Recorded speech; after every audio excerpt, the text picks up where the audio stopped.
স্ত্রীকে হারিয়ে একা হয়ে পড়েছেন স্বামী।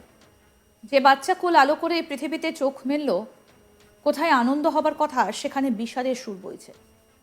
এই পরিস্থিতিতে মেদিনীপুর মেডিকেল কলেজে মৃত প্রসূতির স্বামীর পাশে দাঁড়ালেন শুভেন্দু অধিকারী। গ্রামের বাড়িতে পৌঁছতে মৃত প্রসূতির স্বামীকে জড়িয়ে ধরলেন বিরোধী দলনেতা। দাদার মতো আশ্বাস দিয়ে বললেন তিনি তার পাশে আছেন। সেই সঙ্গে নবজাতকের যাবতীয় যা দায়িত্ব সব নিজের কাঁধে নিলেন। তিনি সাংবাদিকদের মুখোমুখি হয়ে রাজ্য সরকারের বিরুদ্ধে একরাশ ক্ষোভ উগরে দেন। তিনি বলেন, যারাই সাহায্য করবেন তাদের প্রত্যেকের সাহায্যই নেওয়া হবে, তবে সরকার 50 লক্ষ টাকার কমে চেক দিতে এলে নেবেন না। আসুন শোনাই আপনাদের বিরোধী দলনেতা শুভেন্দু অধিকারী কি বলেছেন, শুনুন। দেখুন, এর বাবা আজকে কি বলছে দেবাশিস, বলছে শাস্তি যেন পায়। শাস্তি তো সরকারের পাওয়া উচিত। এবং কালকে আপনারা দেখেছেন 13ই ডিসেম্বর আমি বলছে না আমরা 10 তারিখ থেকে জানি, তাহলে দেবেন কেন? লাস্ট 14ই জানুয়ারি বলছে স্টক ক্লিয়ার করুন। এটা চিকিৎসা বিজ্ঞান ফেল করেনি। গভর্নমেন্ট যারা আমাদের প্রোটেক্টর, এখন তো রাজতন্ত্র নেই, গণতন্ত্রের সরকারই হচ্ছে প্রভু। প্রভু তার প্রজাকে মারছে।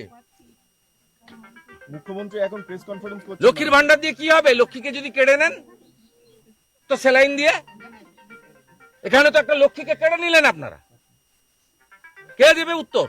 দাদা, একজন মারা যাওয়ার পরেও 3 দিন লেগে গেল কলকাতায় নিয়ে যেতে, কি বলবেন?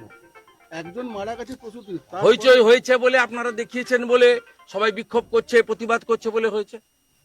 কোনো লাজ লজ্জা আছে? আমি এই ভাইকে বলে গেলাম আপনি সাহায্য দিতে চাইলে উনি নেবেন। আমিও আজকে কিছু সহযোগিতা করে গেলাম। প্রত্যেক দল, সংগঠন, ব্যক্তির সাহায্য উনি নেবেন। বাচ্চাটাকে মানুষ করব আমরা। ওর বড় মেয়েটার নামে সুকন্যা প্রধানমন্ত্রীর যে সার্টিফিকেট আছে আমি করে দেবো। পড়াশোনার সমস্ত দায়িত্ব, তাদের সব দায়িত্ব আমরা কাঁধে তুলে নিচ্ছি। আমি একে বলে গেলাম 50 লক্ষ টাকার 1 টাকা কম সরকার যদি চেক দিতে আসে নেবেন না, রিফিউজ করবেন, আপনাকে নিয়ে অনেক দূর যাব আমরা। আর দ্বিতীয়, উনাকে পার্মানেন্ট চাকরি দিতে হবে গ্রুপ ডিতে। ওই হাফ দাঁড়ি কামানোর মতো ক্যাজুয়াল কন্ট্রাকচুয়াল, কালকে বলবেন বিডিও অফিসে গিয়ে জয়েন করো, ঘর যান, 26,000 শিক্ষক যেমন ঝুলছে উপরে, ওসব জিনিস হবে না। পরিষ্কার করে গেলাম। এবং শুধু মানবিক কারণে নয়, দেবাশিস রুইদাস ভারতীয় জনতা পার্টিরও একজন প্রাইমারি মেম্বার। গত 17ই ডিসেম্বর তিনি মেম্বারশিপ নিয়েছেন। তা আমাদের দায়িত্ব আছে, কর্তব্য আছে, আমরা সে কর্তব্য পালন করব। আমাদের মেম্বার না হলেও করতাম।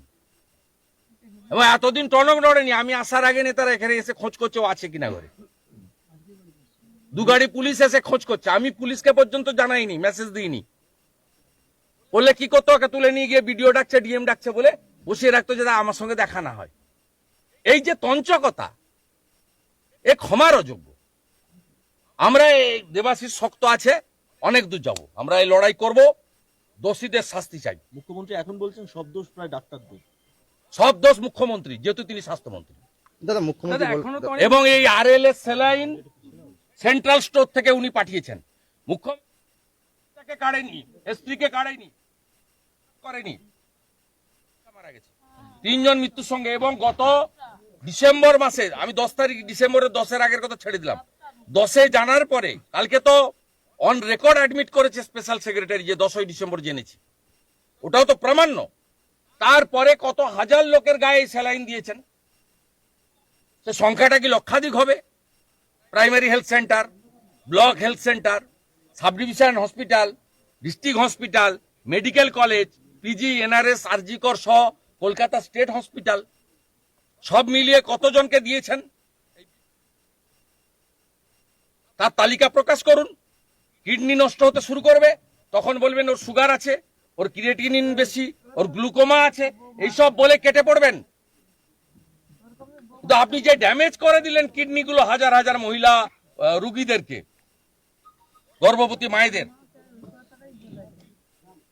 কত জোরে তার তালিকা প্রকাশ করুন, তাদের চিকিৎসার জন্য ব্যবস্থা নিন। নিজে না পারলে কেন্দ্রীয় সরকারকে বলুন, ড্রাগ কন্ট্রোলকে বলুন, কেন্দ্রের হেলথ ডিপার্টমেন্টকে বলুন যে টিম পাঠান। এইমসের সাহায্য নিন, ভুবনেশ্বর, কল্যাণী, এইমস এদেরকে পাঠান। পাঠিয়ে আমাদের মা দিদি বোনেদেরকে রক্ষা করুন, যাদের শরীরে অলরেডি ঢুকিয়ে দিয়েছেন কত 2 মাস ধরে, 1.5 মাস ধরে। যে ঘটনাটা ঘটেছে সেটা খুবই শকিং একটা ঘটনা। প্রসূতির চিকিৎসার সময় সিনিয়র ডাক্তাররা উপস্থিত ছিলেন না। চিকিৎসকেরা ঠিকমতো দায়িত্ব পালন করলে মাকে বাঁচানো যেত। এটা খুবই দুঃখজনক ঘটনা। প্রসূতির মৃত্যুর ঘটনায় দুঃখ প্রকাশ করলেন মুখ্যমন্ত্রী মমতা বন্দ্যোপাধ্যায়। তিনি গোটা ঘটনায় ডাক্তারদের কাঠগড়ায় তুলে তাদেরকেই দায়ী করলেন। বললেন চিকিৎসকেরা ঠিকমতো দায়িত্ব পালন করলে মাকে বাঁচানো যেত। মেদিনীপুর মেডিকেল কলেজে প্রসূতি মৃত্যুর ঘটনা নিয়ে তোলপাড় রাজ্যে। সরকারি হাসপাতালে সংক্রমিত স্যালাইন ব্যবহারের জেরে রোগী মৃত্যুর ঘটনায় কলকাতা হাইকোর্টের কড়া ভৎসনার মুখেও পড়তে হয়েছে রাজ্য সরকারকে। সেই স্যালাইন কাণ্ডে এবার মুখ খুললেন মুখ্যমন্ত্রী মমতা বন্দ্যোপাধ্যায়। নবান্নের সাংবাদিক বৈঠকে সেই ঘটনার রিপোর্ট প্রকাশ করে মুখ্য সচিব মনোজ পান্ত জানান, চিকিৎসকদের গাফিলতি ছিল। মেদিনীপুর মেডিকেল কলেজের 12 জন ডাক্তারকে সাসপেন্ডের কথাও ঘোষণা করা হয়েছে নবান্ন থেকে। নাম করে করে প্রত্যেকের গাফিলতি চিহ্নিত করেছেন মুখ্যমন্ত্রী।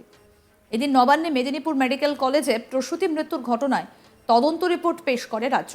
নবান্নের সভাগৃহ থেকে বৃহস্পতিবার সাংবাদিকদের মুখোমুখি হয়ে সিনিয়র চিকিৎসকদের নিশানা করেন মমতা বন্দ্যোপাধ্যায়। তিনি বলেন, প্রসূতির চিকিৎসার সময় সিনিয়র ডাক্তাররা উপস্থিত ছিলেন না। চিকিৎসকেরা ঠিকমতো দায়িত্ব পালন করলে মাকে বাঁচানো যেত। এটা খুবই দুঃখজনক ঘটনা। শোনাই কি বললেন এদিন মুখ্যমন্ত্রী, শুনুন। যে ঘটনা ঘটেছে সেটা খুবই শকিং ইনসিডেন্ট, এবং সে ব্যাপারে কী রেকমেন্ডেশন এসছেন এবং আমাদের কি রেকমেন্ডেশন, এবং আমরা রিপোর্টটা পেয়ে গেছি, তাই আজকে আপনাদের কাছে এসেছি আমরা খোলাখুলিভাবে কথা বলতে। সবার রিপোর্ট পেয়ে এখানে chief secretary, health secretary present আছেন। সিএস আপনাদের একটা জিস্ট বললেন এবং তাতে পুরোটাই আপনারা দেখতে পাচ্ছেন। যাদের কাছে মানুষের ভাগ্য নির্ধারিত হয়, যাদের হাতে সন্তানের জন্ম হয়, যারা যারা সেদিন ওখানে দায়িত্বে ছিলেন মেদিনীপুরে, তারা কিন্তু তাদের দায়িত্ব যদি সঠিকভাবে পালন করতেন তাহলে কিন্তু এই মাকে বাঁচানো যেত, সন্তানকেও বাঁচানো যেত। একই সঙ্গে মুখ্যমন্ত্রী রেগে বলেন, এই ঘটনায় যদি মৃতের পরিবার সরকারকে গালিগালাজ দেয় তাহলে তা শুনতে হবে। তারা রাজ্যের স্বাস্থ্য দপ্তরের দিকে আঙুল তুলতেই পারে। কি বললেন মুখ্যমন্ত্রী সেটাও শোনাবো। যে পরিবার তার বউকে, সন্তানকে হারিয়েছেন, তাকে কিন্তু মনে রাখবেন কোনো সান্ত্বনাই তার কাছে সান্ত্বনা নয়। যারা ভুল কাজ করার জন্য মারা গেছেন বা এখনো পিজি হসপিটালে তাদের নিয়ে এসে ট্রিটমেন্ট হচ্ছে, 2 জন ঠিক আছেন, 1 জন একটু ক্রিটিক্যাল আছেন, তাদের পরিবারগুলো দুটো গাল দিলে আমাদের শুনতে হবে। তাদের পরিবারগুলো আঙুল তুলতেই পারেন চিকিৎসা ব্যবস্থার ওপরে। আরও আপডেট পেতে দেখতে থাকুন আজ তাক বাংলা। সাবস্ক্রাইব করুন, নোটিফিকেশন পেতে বেল বাটন অপশন প্রেস করুন, হোয়াটসঅ্যাপে ফলো করুন আজ তাক বাংলা, ভিডিওটা শেয়ার করুন, কমেন্ট করুন।